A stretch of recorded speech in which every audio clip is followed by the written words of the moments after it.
इस कहानी को सुनने के बाद आप भी समय का महत्व जान जाएंगे। किसी गांव में एक व्यक्ति रहा करता था। वो बहुत ही भोला था, लेकिन उसमें एक बहुत ही बुरी आदत थी। वो किसी भी काम को टाला करता था। वो मानता था कि जो कुछ भी होता है वो अपने भाग्य से होता है।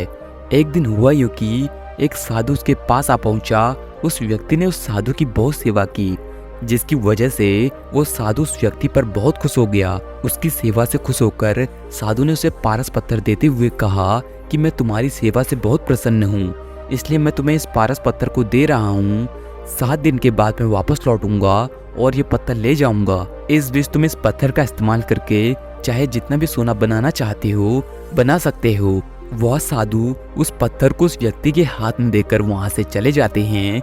उस पत्थर को पाकर वो व्यक्ति काफी खुश हो जाता है और वो व्यक्ति उस पारस को आजमाने के लिए एक लोहा ढूंढने लगता है।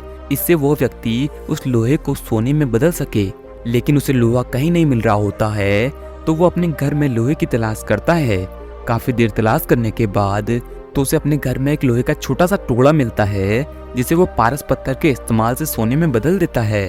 और उसे ये देखकर काफी खुशी होती है कि उसका लोहा सोने में बदल गया। और अब वो सोने को लेकर बाजार में बेच आता है और जो कुछ भी उसके जरूरी सामान होते हैं वो वहां से लेकर चला आता है। और अगले दिन जब वह लोहा खरीदने के लिए बाजार गया तो उस समय लोहा महंगा मिल रहा था। यह देखकर वो व्यक्ति घर वापस लौट आता है, ये सोचकर कि जिस दिन लोहा सस्ता होगा मैं उस दिन लोहा खरीद लूंगा।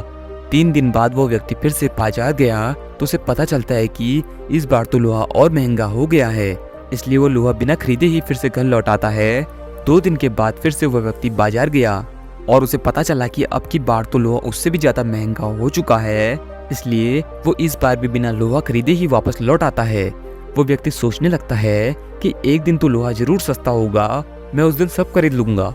तो ये सोचकर उसने लोहा नहीं खरीदा, लेकिन वो भूल चुका था कि वो पारस पत्थर उसे केवल 7 ही दिनों के लिए मिला था। 8वें दिन वो साधु उस पारस पत्थर को लेने के लिए उसके पास आए। व्यक्ति ने कहा, मेरा तो सारा समय ऐसे ही निकल गया, अभी तो मैंने कुछ भी सोना बनाया ही नहीं। आप कृपया करके पत्थर को कुछ दिन मेरे पास और रहने दीजिए। इस पर साधु ने उस व्यक्ति को मना कर दिया और कहा कि तुम्हारे जैसा आदमी जीवन में कुछ नहीं कर सकता। तुम्हारी जगह कोई और होता तो अब तक पता नहीं क्या से क्या बन चुका होता। जो आदमी समय का उपयोग नहीं कर सकता वो हमेशा दुखी ही रहता है। इतना कहते हुए साधु महाराज पत्थर लेकर वहां से चले गए और वो व्यक्ति हाथ पर हाथ धरे सिर्फ सोचता ही रह गया। दोस्तों, इस कहानी से हमें यह सीख मिलती है कि जो व्यक्ति अपने काम को टालता रहता है, समय का उपयोग नहीं करता और केवल भाग्य के भरोसे बैठा रहता है, वो हमेशा दुखी ही रहता है।